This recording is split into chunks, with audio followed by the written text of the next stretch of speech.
Почитувам председавач. Иначе, во интерес на граѓаните, овој закон се носи 4 пат, односно рокот се продолжува 4 пати. Тоа само по себе укажува на несериозноста и лошиот пристап на власта кон решавање на оваа проблематика. Значи, 4 пати да продолжувате еден рок, или не знаете да менаџирате, или не знаете да комуницирате со граѓаните, или едноставно треба да си одите од власт. Затоа што 4 пати да носите еден закон и да пролонгирате рок, и тоа да не допре до граѓаните, да мора тоа да го правите уште еднаш, нешто очигледно не функционира.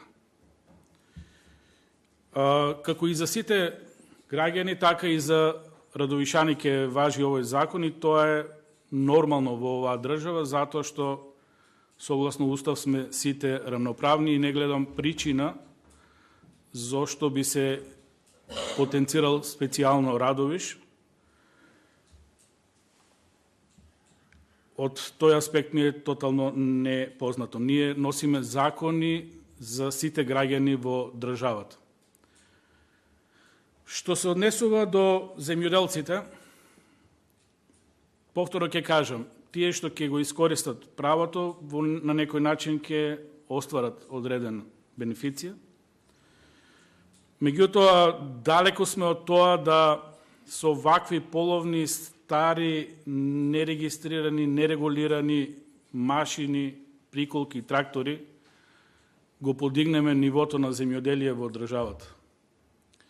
На државата и треба современо земјоделие и треба реална помош на земјоделците, да можат да набават нови современи трактори, во кои државата ќе учествува со одреден процент и тоа значителен, а нормално за да има смисла самата мерка, дел ќе парципираат и земјоделците.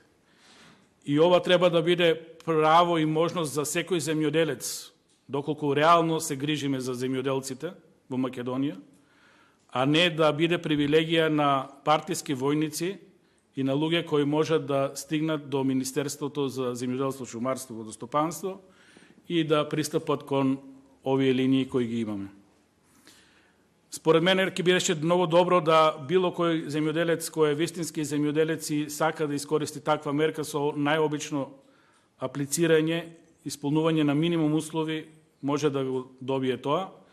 И на тој начин вистински ќе помогневме на земјоделците, наместо да работат со стари машини, со нерегистрирани машини, со сумнително потекло, кои ги загрозуват нивните животни, ги загрозуват животите на нивните блиски, кои значат загадување за животната средина, кои значат многу намален принос во земјоделието. Ние со тоа се занимаваме, наместо да ги подигнеме стандардите во земјоделието. Што се однесува до градежните машини, затоа што и тие се опфатени тешко на нашето градежништво со стари и непроверени машини, ако сакаме да направиме конкуренција и ако сакаме да го подигнеме секторот градежништво, иако знаеме дека тие машини постојат и реално ги гледаме насекаде околу нас, меѓутоа повторно и во овој сектор, наместо да отвориме кредитни линии, наместо да му овозможиме на секторот развој и работа, ние му даваме на некој начин трошки да легализира нешто што е старо, надвор од сите стандарди и така натаму и така натаму. За моторите искрено сметам дека не е овде местото, меѓутоа ајде да не отвараме посебна тема, има и такви што ќе се усреќат. Повеќе мислам дека се надвор од овој контекст, исто и приколките, затоа што има современи приколки кои повеќе се луксус отколку потреба, ако веќе ги ставаме во исти кош. Тоа е македонската вистина. носиме 4 пати закон за продолжување на рокови, граѓаните се незапознаени или незаинтересирани да искористат оваа можност, наместо да ги помогнеме со реални, нови, правилни мерки и во земјоделие и во градежништво, а пред се во дигање на стандардот на нашите граѓани да можат сами да си купат и мотори и приколки и да уживаат во тоа што го сакат. Вие сте власт, вие си знаете која политика ја терате, за мене ова е повеќе од политиканство, наместо реално решавање на проблемите на граѓаните. Благодарам.